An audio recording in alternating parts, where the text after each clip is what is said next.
There was a riot in Quebec City on Sunday afternoon when several masked alt-left groups showed up at an anti-illegal immigration protest held by the right-wing group Lemute.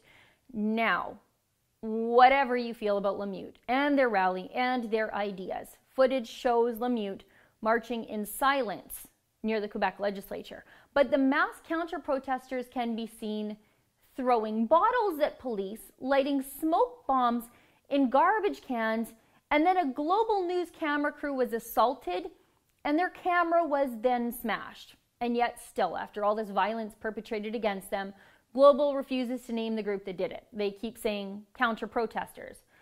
The truth is it was the violent alt-left, Antifa, Black Bloc maybe, but for sure the violent left. The same kind of people that struck me at the Women's March and then justified striking me at the Women's March. The violent left. But there is a reason why politicians and the media are now suddenly tongue-tied and measured about who the mob is now that the mob has turned on them. And it's because the impossible choice they tried to impose on all of us has now been imposed on them. Stay with me for a minute. I'm going to take a bit of the long way around, but we'll get there. Last week, after the violence and death in Charlottesville, former presidential candidate Mitt Romney reminded me how much he richly deserved to lose his election when he weighed into the Nazis versus Antifa violence. He tweeted, "No, not the same. One side is racist, bigoted Nazi. The other opposes racism and bigotry. Morally different universes." No, Mitt Romney, Antifa and BLM are not fighting fascism or racism. They are fighting against Western civilization. They advocate against free speech and capitalism. They fly flags of sickle and hammer genocide. They see violence as a means to achieving their goals, and they are inherently racist. Racial supremacist even, especially towards their view of Jews and the state of Israel. They seek to erase wrongthink through the strong arm of the government. They want to erase history and historical context in our public spaces. And their gatherings frequently result in destruction, carnage, and death. Now, I hope that description of the alt-left sounds a little familiar, because it should. It's exactly what the neo-Nazis on the other side of the coin, the very same coin, want for society. But the excuse-making for the alt-left, well, it isn't just for Americans anymore. After Charlottesville, I saw my second favorite politician alive leave his critical thinking at the door in an attempt to be liked by a rabid media he's not even beholden to in the first place. And even though I just prefaced my comments by saying Brad Wall is one of my favorite politicians on this side of the dirt, some hysterical, hyperbolist partisan will call my measured criticism of him an attack. But I don't really care.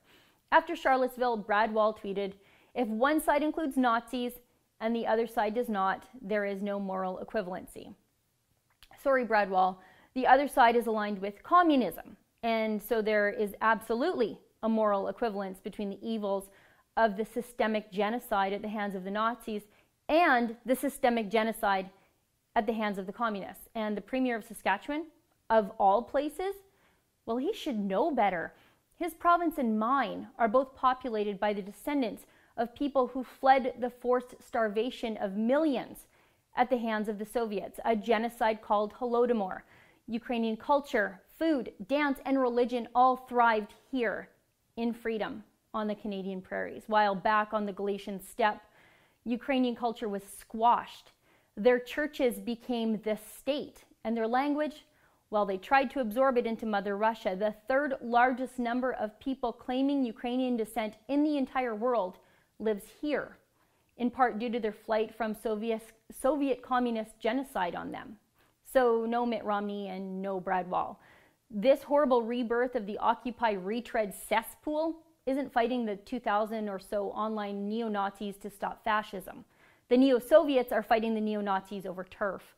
If either evil ideology were in power, the style of tyranny would be exactly the same. The two hate groups would only disagree over who gets to be in charge of it all. It's not a binary choice. It's never been a binary choice between Nazis and communists. Our grandparents and our great-grandparents who came home from fighting Nazis in Europe re-enlisted to fight communists in Korea just a few short years later because they knew it wasn't a binary choice. Freedom, defense of the free world was their only choice. The only people who want it to be a binary choice between Nazis and communists should be the Nazis and the communists, because Making it a binary choice only swells the numbers in their armies. And that's what brings us to 1 week later in Quebec City. The army of the alt-left has swelled, and it is emboldened, feeling justified. I mean, why wouldn't they? They have the mainstream support from both the left and the right. Reporters are being beaten up by the alt-left, but they can't name them because the media and politicians made it one choice or the other. They're the ones who crafted the narrative that you're either a Nazi or an anti-racist peacenik in crinolines and lace with flowers in your hair.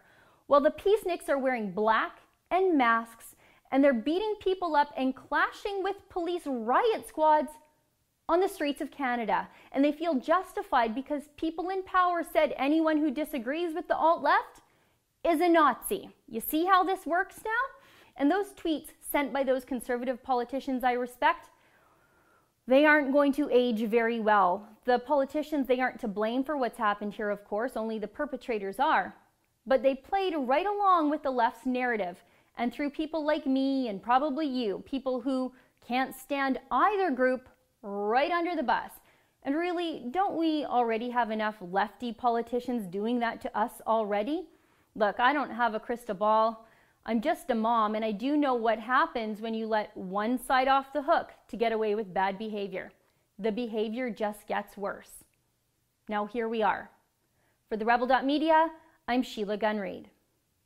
Mainstream media wants us to stop talking about the other side of the story. Don't worry, that's not going to happen. To never miss a story, be sure to subscribe to our Rebel Canada YouTube page.